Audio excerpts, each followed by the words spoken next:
Hello, friends in SRE. Thank you so much for joining today. I'm really excited to be here. First off, I want to apologize real quickly. Tuesday, I started losing my voice, and I did the very responsible thing, and I talked to every single person I could find at SREcon. And so I'm a little hoarse today. I might cough a bit. I apologize for that. I'll be having my own post-mortem I'll hold for reviewing that instance later on. But also, I'm excited to follow up. If you caught J. Paul Reed's talk just before this, chaos, or what was it? Whispers in Chaos, finding a weak signal. At one point, he talked about an outage we have in 2014 at Etsy, and it was nice sense memory, sitting in the audience, hearing about, oh yeah, I remember when that blew up. That was fun. That was a good day. Some background on me. My name is Gallego. I am an engineer on the systems engineering team. I've been at Etsy for almost 7 years, and during that time, I've run dozens of postmortems.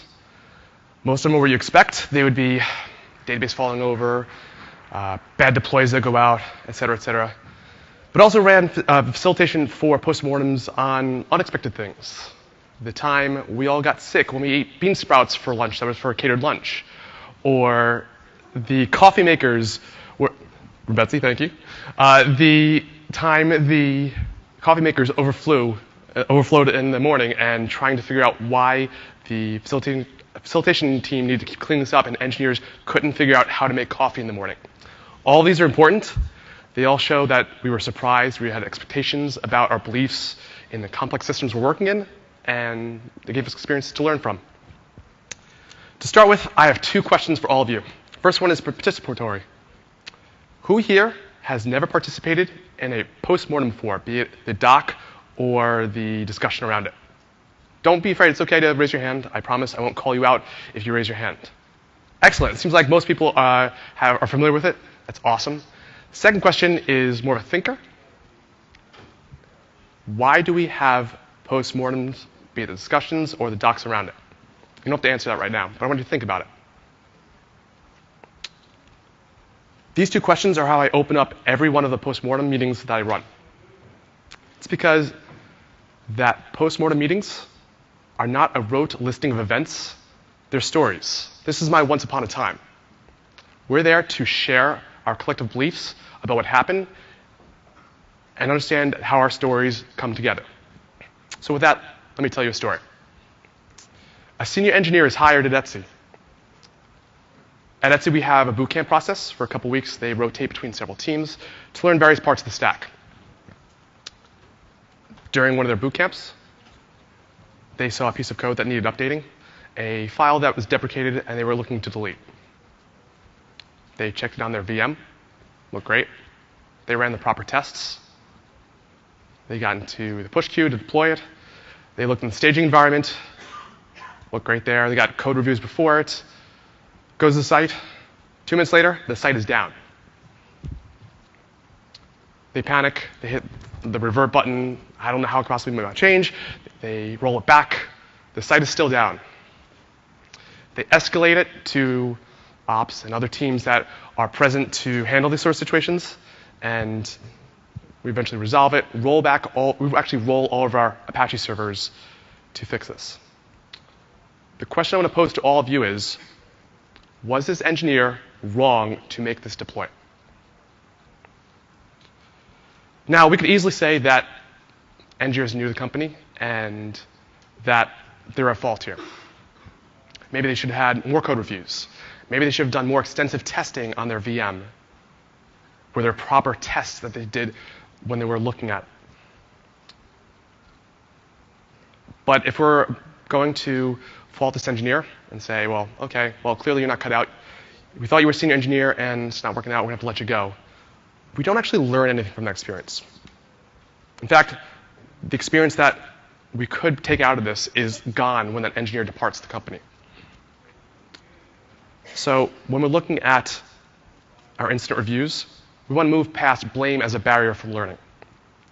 Blame is preventing us from doing any kind of real deep insights into our incidents. So let's take a quick tangent, if you don't mind.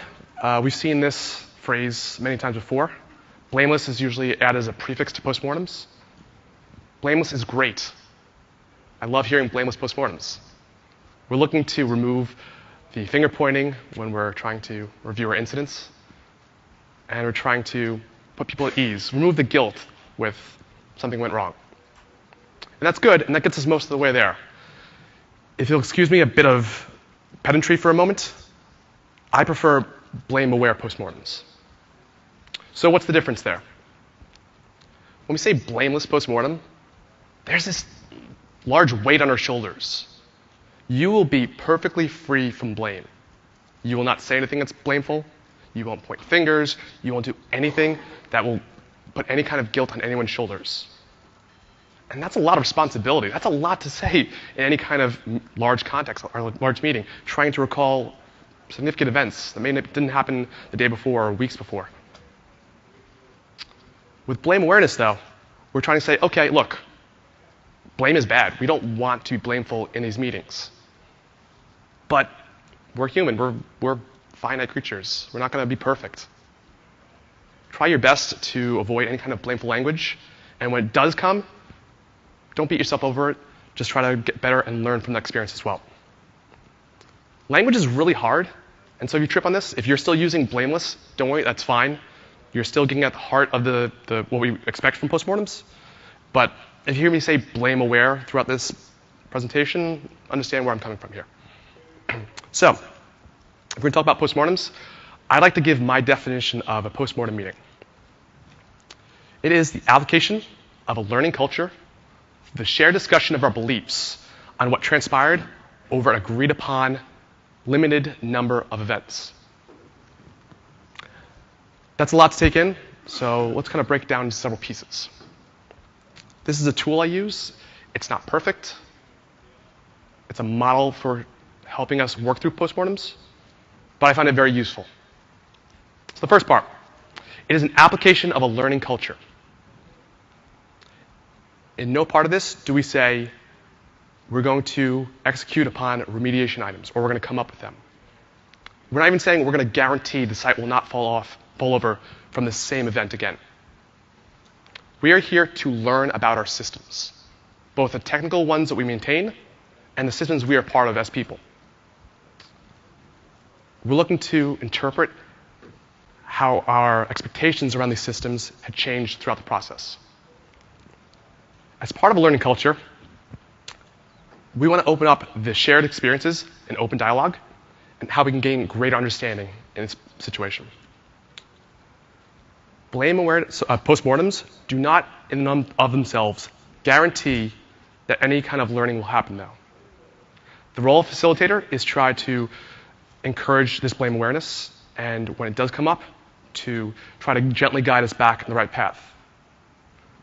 Blame is a barrier for this learning, but it's still up to the participants in the postmortem, be they the actors or those listening in, to share their stories and to learn from them. As part of this is all predicated upon the belief that we can get better. There's two schools of thought here. There's the fixed mindset, which says that we have innate abilities. Our abilities and our skill sets are finite, and okay, well, it didn't work out. You didn't quite live up to snuff. We're going to have to let you go. The alternative is growth mindset, which says that we are mutable creatures. We can learn from our mistakes. We can get better. We can grow from them. Second part, this application is done through the shared discussion of our beliefs on what transpired. Before an event, we had this one set of beliefs would happen, what our system was like, what our world is. Event happens, we were surprised. Now we have this new expectation, this new view of our world. We will never know with complete clarity every single piece of detail that happens in our complex systems. There is always something to dig into. Our memories are also faulty. When we're trying to recall events, we actually tend to smooth out edges. We have this narrative we build in, and we go to review it later on. We say, oh, what happened there? Oh, well, I think they pushed the button this way. Yeah, they must have pushed the button at that point because that's what I remember. And your memories are lying to you. So when we're looking over the course of a timeline or trying to review things, we need to take this into account. We won't be perfect when we look at this. As the complexity of a system increases, the accuracy of any single agent's own model of that system decreases rapidly. You can find this quote in the Stella report, which was a document that was put together by a group known as the Snafu Catchers. This consortium consisted at the time of IBM, IEX, Etsy, and researchers at Ohio State University. Over the course of this document, we looked at several incidents at each company, and we were trying to diagnose similarities in how we respond to incidents. So, show of hands again. Who here believes they understand every line of code in their company? Thanks, Baron. If anyone from Google, Facebook, Twitter, raise your hand, I am thoroughly impressed because my small company, I could not. Okay, let's try to reduce the scope a bit. Who feels like they can at least understand the scope of every microservice in their company? Still no hands raised, right? All right, let's reduce it down even further. Who feels like they can completely understand every single part of the stack that their own team owns? One hand, two hands, maybe a couple in the back. Excellent. I'm very impressed by you all as well. Not too many hands up, though. Now think about every time we want to add a new feature. We want to build in a new backend service. We need to tweak a backend service. Our system is changing from underneath us. The complexity is constantly moving. Third part. All this is done over an agreed upon limited number of events. We have a finite amount of time and effort that we can put into digging into any kind of incident. We have other production responsibilities to take care of. We need to produce those new features. We need to shore up backend. We need to, et cetera, et cetera. So our ability to understand the incidents that happen are also finite. Given infinite time, we're still finite creatures ourselves, and we can only understand so many things at any given point. But let's humor me for a second. Say we have infinite time and infinite understanding to understand one single point of time when something blew up. Even if we understand the single point of time, our system has moved since then. Our systems are changing underneath us. So even our understanding of the time, even if it's small micro changes along the timeline since, we don't have clarity of what currently exists in our world. So now that we have an understanding of an approach to looking at postmortems, let's talk about how we can implement some of this in practice. For starters, you're not by yourself up there. If you're facilitating a postmortem, it doesn't have to be all about you. You don't have to be on stage and presenting and having to know everything. For starters, it's helpful to have a note taker when you're facilitating a postmortem. Trying to take notes and understand what's happening, people coming up with great ideas and trying to, okay, I'm going to clear blame and I'm going to ask that deep question, I'm going to follow up that thread and take notes down. It's really hard to do. It's very helpful to have a scribe alongside. Next, it's also great to have a co-facilitator alongside you when you're working. You're not going to be able to ask every question.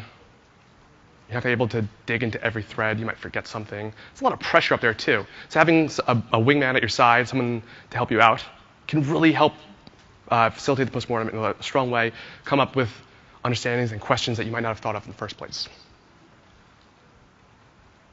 It's also really helpful to have a shadow facilitator. Now, it's hard to just jump in the water and say, okay, I'm going to facilitate a postmortem. I know exactly how to do this. It's helpful to warm up, just like you're being on call. You might shadow an on-call person. You might want to shadow a facilitator. It's a great way to learn.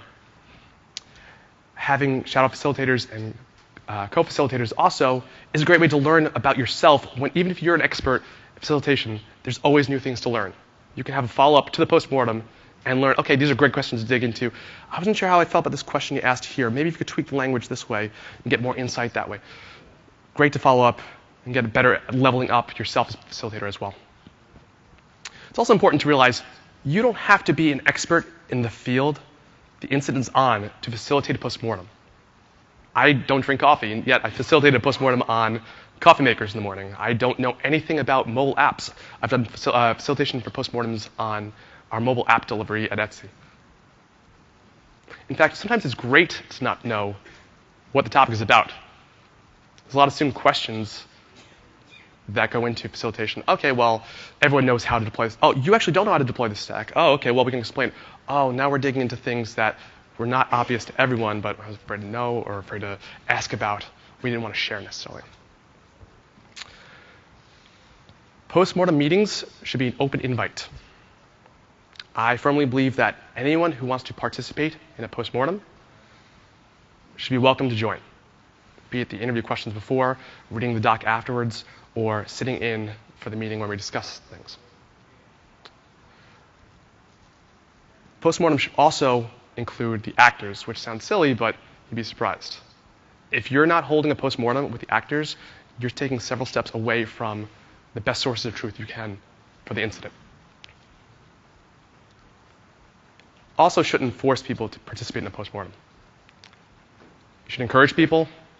You should welcome them, say, we're going to try to keep a blame-aware approach to this. But if they're reticent or they absolutely refuse to, you can't twist their arm. Postmortems should be about opening up and sharing. And if they're not willing to, or you have to force them to, you're not going to get the value you need out of it. Building a timeline.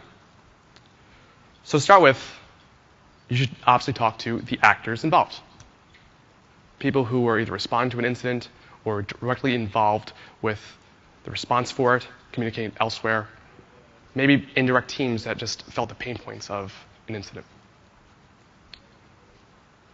It's helpful to have the actors review chats and logs, graphs maybe, but you should talk to the actors themselves to build these questions and to build this timeline. Now, if you're able to, if you can have multiple threads of interviews, individual interviews of people, that's great. Again, finite time. We only have so much time before we can get to this meeting and open up. So if you only talk to one or two people and then bring everyone else in the meeting itself, that's great as well. Try to schedule the interview process where you're talking to these people to build this timeline within 2 days of the incident. Any longer than that, and that fuzzy memory starts to get fuzzier and fuzzier. I also like to schedule my postmortem meetings within 2 weeks of the incident. That's because I prefer a week, but again, scheduling is hard. Anything past 2 weeks, we stop caring. It's hard to feel like, well, it's not important anymore. That's 2 weeks ago. We've already figured it out, right? It's fixed. Let's move on. Let's move to the next thing. So time boxing for the meeting itself. To start with, I like to have my postmortem meetings within a 1-hour schedule. Anything less, you're just not digging into the questions you really need to. You don't have the time to. I will easily fill up a half-an-hour meeting with questions and before anyone else can respond to it. Anything more than an hour, it's really hard to schedule all those people in a meeting together at the same time. People's eyes glaze over, they start looking at their laptops, they start answering other questions, and the thread is lost. I consider the first 5 minutes of any postmortem just burnt time. When we're scheduling meetings, people are, of course, coming in from previous ones. Oh, I'm sorry, I was giving an interview. I was having a one-on-one with my manager. I was in another meeting, et cetera, et cetera. But this is also a good time to focus on some prep work, some kind of warm-up time for everyone who is involved with the meeting currently. This is where I open up with my 2 questions. I'll introduce the actors involved, try to clarify the problem statement we're looking at, and give a general overview of the incident we're looking at. After that, I leave 35 to 40 minutes for walking through the timeline. That's important as a facilitator to not walk through the timeline yourself. Let the actors tell their story. You're in a position of power as a lead for a meeting. And if you start relating the story, then everyone's going to nod their head and go, oh, yeah, okay, sure. But if different people are telling a story, there's a tendency to evoke more questions, and people not just not along, but they'll actually, get involved with the meeting. It's participatory, not just someone lecturing at you. Know the inflection points as well. When you're reviewing the timeline for this meeting, Know at what points you think, this is a good question. I think something changed here. There was a decision that was made here. Something surprised us right here. Those are the good places to dig into. It's also useful to use those as goalposts for allotting time within your meeting. If you think this happens a quarter way through, halfway through, etc., then you can say, okay, well, we're actually a little behind time. I'm going to ask them to pin something for later on. Let's move on to the next point. Or if you're moving very quickly, you can take time to dig in further to something you're not quite sure if you can go down a long tangent. I also leave 10 minutes for Q&A for those pinned ideas that we just had, for any additional questions that people might have had during the meeting that they weren't ready to jump into immediately, or they were like, okay, I actually lost my chance to talk. I'll maybe ask later on. This is a great place to evoke some more questions, try to get some more in-depth thinking around some of the inflection points. Finally, I leave the remaining time for remediation items, if needed. You don't have to have a post-mortem meeting with remediation items. We're here to learn. Fixing things is a nice side effect. I know it's really tough to grok. It took me a long time because you want to get in there and you want to fix. Like we think we know what the problem is. I can put another alert in. I can put a guardrail here, etc. Save that for the end, and come in with an idea to learn first and fix second. If you run out of time, email your facilitator. Say, I had another idea. We didn't actually get to it. Can we continue the thread in email? Sometimes you can have a second meeting if you need to. If you want to solicit people to ask questions further or ideas later on, set up some tickets for further remediation items, that's great too. Don't stop just because the meeting's over. Opening up is the single most important core value of what a facilitator can do in a postmortem. You want to get smart experts speaking about what they know. You're not the one answering questions, though. You don't have to be the expert here. Your job is to get the expert to talk. The actors have already done the work. They've investigated what the situation is about. They might have a couple extra questions on top of it, but they're going to tell their story. So when looking deeper, we're trying to ask these questions. How should we approach this? For starters, there are assumptions before an action and how they changed. When things surprise us, that is something important to key in on. Look into that. Why did things change? Why was our expectations different? If the experts are surprised, think about everyone who isn't an expert, how you can educate them as well. Next, when are we acting and when are we not acting during an incident? And when is it believed to be the right decision? Sometimes you want to run that query, if you can delete some database rows and that'll fix things. I'm not quite sure. Maybe I should wait for someone else. I'm not sure if that's a good idea. I'm going to hold off and get another expert to come in and review this. Should I push past the tests? Is remediation for the incident at the moment better to wait for these tests to pass and confirm that my code is good? Or should I move past it and get to resolution quicker? Your coworkers are the source of truth. We want to look to chat logs and graphs for concrete data. That's information. The knowledge and how to interpret that data lies within the experts in the field. Get those people to talk about the data that they're looking at. When they were looking at it during the incident, what they were looking at, where are they going first to look at? I tend to go to these graphs because when I see this blow up, X, Y, Z. When is this documentation useful? When are these alerts useful? When are these graphs useful? And when do you need to throw them away? We've got a runbook for a database. When this goes down, I will follow this runbook. For past incidents, maybe say, okay, this is what we used to do, but right now, I'm unsure. Like, I could see that someone wrote down at some previous time that this was the expectation in their world. Does that expectation still hold? Finally, get out loud people to say what they know. This is a core part of what you're doing in a post-mortem meeting and the interviews beforehand.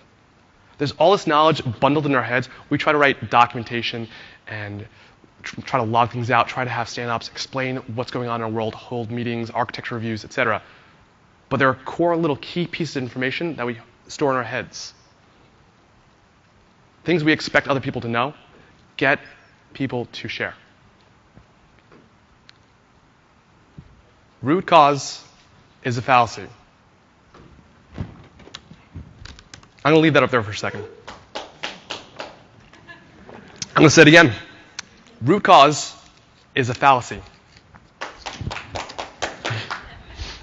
Thank you. We say this a lot. It feels very comfortable. It's easy to say. I know what this thing is. It's this one single atomic thing. I can point to it. I can describe it very easily. The complex systems we are working in are never atomic. There's never this one thing that started everything as a chain of events afterwards. There's decision-making and several events that are always intertwined. It's a graph that's highly interconnected. Now you may say, Will, I got you here. Root cause is. It's plural, right? Roots are singular. They're not plural. You can't have several different things that also point to it. They are interconnected as well. There's no root because they share connections as well. Earlier I was being, clarifying that, okay, there's a bit of pedantry between blameless and blame aware. If you're using blameless, that's fine. Don't use root cause. You are leaving information on the table when you do that. You're saying we're going to stop here, and that's good enough. There are truths you can uncover if you go past root cause. When using language in postmortems, be it the document or the discussion, avoid counterfactuals. Counterfactuals are just like they sound. They go against the facts. You are looking at a single point in the past, you are creating a narrative around it, and you're trying to decide these are the actions that should have happened now that I know exactly what happened following. You'll often find that this language plays in several different ways. If only they had asked one more senior engineer to review their code. They failed to properly run the tests before they pushed to production. They should have waited for another engineer to come by and verify what they were doing, or look on their VM and do more digging. They could have just not fat-fingered the terminal command, and then everything would have been fine. You don't learn anything from counterfactuals. You're building a separate narrative of a world that does not exist. If you find yourself or people in postmortems using this kind of language, gently push back on it. Say, no, let's focus on what actually happened rather than what could have happened. Diffusing strong emotions. Incidents are high-stress situations. Things are scary, things are frustrating. We get angry throughout our postmortems, or incidents, I should say. That's generated and brought over into the questions and into the postmortem itself. So how do we work with that? To start with, reviewing the timeline is a great way to start. You can look at the inflection points. You can see in chat logs, wow, they're using some real strong language. They're really just letting Greg have it here. When we walk through the postmortem discussion, let's make sure to kind of acknowledge this fact and take a step back and aware of what's happening. Find out who might feel like they're up against the wall for doing the wrong thing. If people are scared or nervous or feel like their security is in jeopardy, they're not going to open up. Talk to them first. Talk to them before either the interviews or the postmortem discussion, and try to get an understanding of what they're feeling in that situation. Let them know, hey, no one's getting fired, no one's getting demoted. You're okay. We want to know what you know. Teach us. You want people to feel confident and self-assured in postmortems. If in the postmortem meeting itself, that energy is still carried over, people are still holding on to it, they're getting white-knuckled, they're about to have a shouting match, say, oh, okay. Obviously, there's a lot of complexity here. We're looking into a lot of anger and we're getting a little frustrated, understand what's happening. These are good things to dig into. Let's take a quick pause. Let's pin on that. Let's come back to it a little bit later. And let's try to jump to the next point in the timeline. Giving people a chance to just take a breath and back off and de-escalate themselves is hugely helpful. This is a very skillful practice you need to work on. It's a muscle you need to build up. But it's very, very useful within postmortems and beyond it. It's also important to recognize that people are believing that the actions they're taking at any given time are the best course of actions with the context they have. This is called local rationality. No one wakes up in the morning and says, I'm going to break the site today. I'm going to do a real good job of that. I'm going to take down production. Take that ops team. Everyone wants to do a real good job.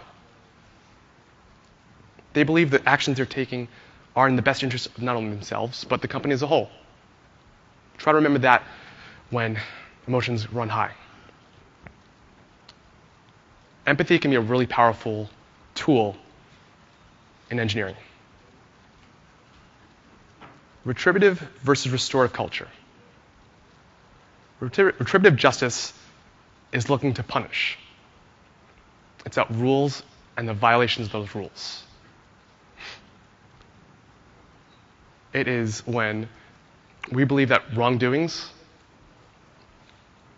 deserve some kind of punishment for them, and that the guilt associated with them demands that they serve their time. You came in here, you wasted my time because a code deploy you put yesterday woke me up at 3 in the morning. I'm going to let you have it. We don't actually learn anything from that, though. It feels good for a second, and you feel like a jerk. No one's learned, nothing gotten better. Restorative culture, on the other hand, is looking to learn from this. How can the techniques we apply allow us to heal and allow us to understand the systems we work in better? We can focus on restoring the relationships between one another, as well as the system we're part of. So with that, let's step back to our story earlier. A senior engineer is starting at Etsy. They deploy a code change.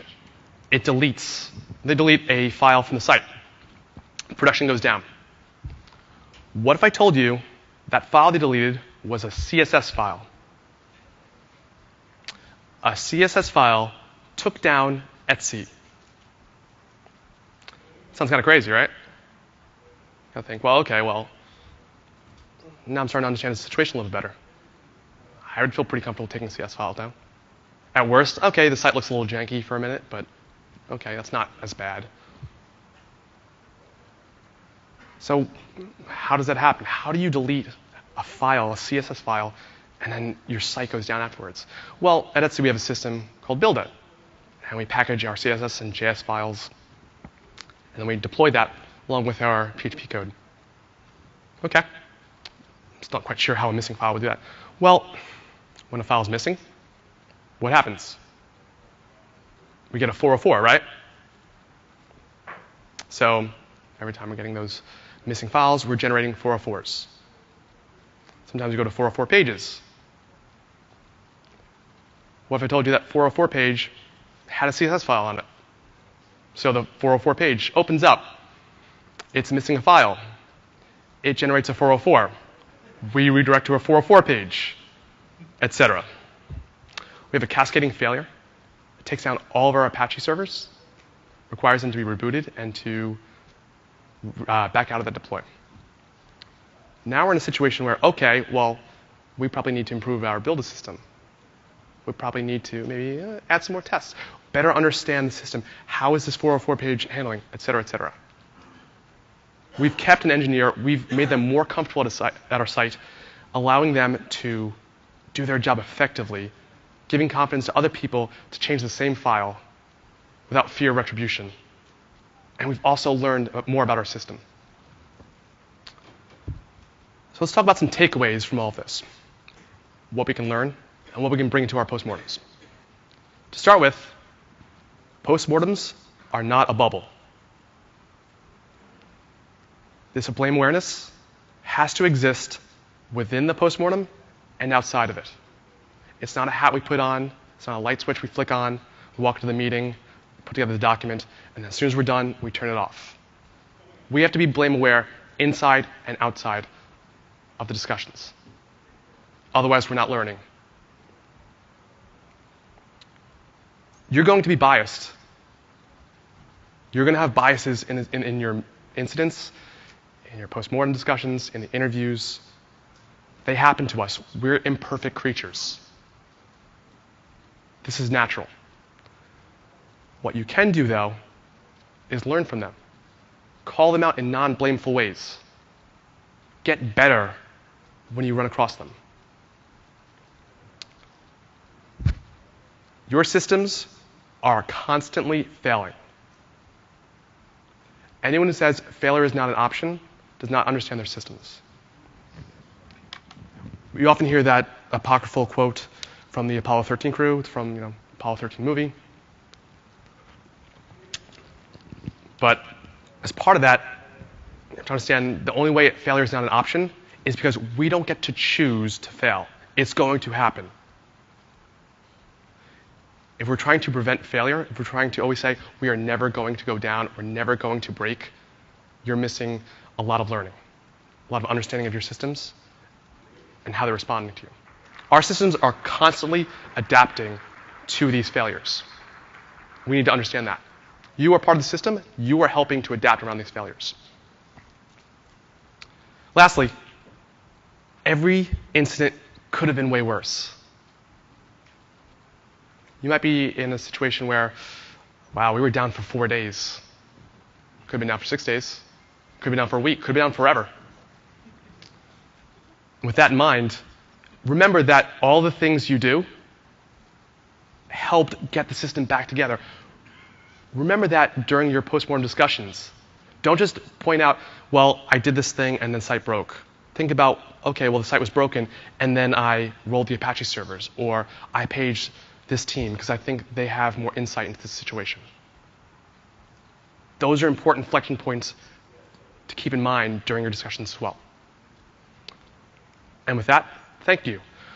I'm happy to take more questions. I'd love to talk to you more. I unfortunately have to leave by 4:35 today, but please, if you've got thoughts around this, questions, complaints, please hit me up. I would love talking about this. I'm very enthused about talking about this. I want to hear from you. Thank you.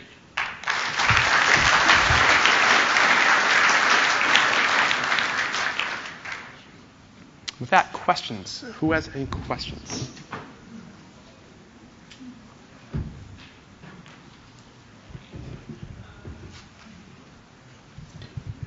Hi.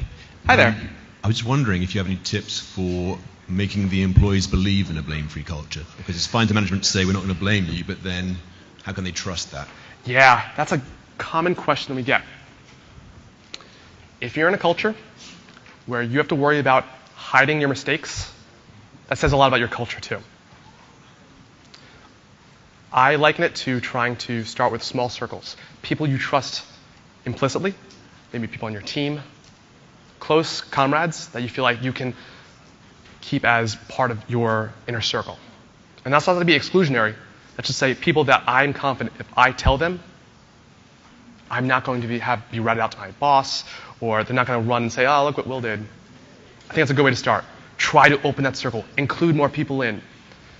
I think there's something really powerful to have a team that can open up about this.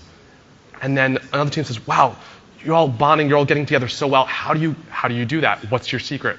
So, well, we trust each other. I think that's a great way to start. Cool. Thanks. Off on the side. Hey, you said that remediation is not a necessary part of the postmortem meeting. Yes. I think that's really interesting. And you said it took you a while to get your head around that, and I haven't gotten my head around that yet. So, yeah. A, can you talk more about it? And B, a lot of action items tend to come out of postmortems and get ignored forever. Sure. How do we do actually making the same problem not happen again? Okay. Thank you. Could one second, hang out the mic. Could I rephrase this slightly? Is Absolutely. it, how do you get value out of a postmortem if you're not having remediation items? Would that be a fair assessment? I say that there's some value, but Actually, I guess I'm asking the other way around. When does the remediation happen, if not as part of the postmortem? Oh, you can absolutely include remediation items all the time. You should never be ashamed of doing that or try to say, no, this isn't the time to do it. Take scope in what you can and can't do within the context after a postmortem. If people have ideas, share them. But don't feel obliged. We don't have a remediation item for this, therefore this postmortem was unsuccessful. That is not the case. I see. Okay. Does that make sense? Yeah, that makes sense. Cool. Thank you. Hi. Oh, wait, I had the second question was how do you make people follow up on the action items from a postmortem? That's a great question. How do you get people to worry about things? I would say exactly the same question about how do you get people to fix your paging? How do you get people to worry about the site going down again? It's a constant struggle for engineering as a whole. I think we need to encourage a culture where people want to improve. People want to make the system around them better so that they're not going through the pain points. I have one more question. Sorry, I'm running long on these answers. Everybody talks about postmortem for failures, right? Mm-hmm. So do you guys do any postmortem for success stories? Yeah. Oh, that's a great question. We colloquially use the term retrospective for any kind of ideas where it wasn't like a catastrophic failure or an outage or something. We want to just learn about an incident. We can certainly call it a postmortem if you want to. We do that often. And just understanding inflection points and where we can learn is important, whether it was a success or failure. Failures and successes are the same. They both include a series of interconnected events that play to each other, and some outcome happened. I think that's the last question we can take. I'm sorry. Catch me in the hallway. I'm happy to answer that. Thanks, everyone. Thank you so much for joining.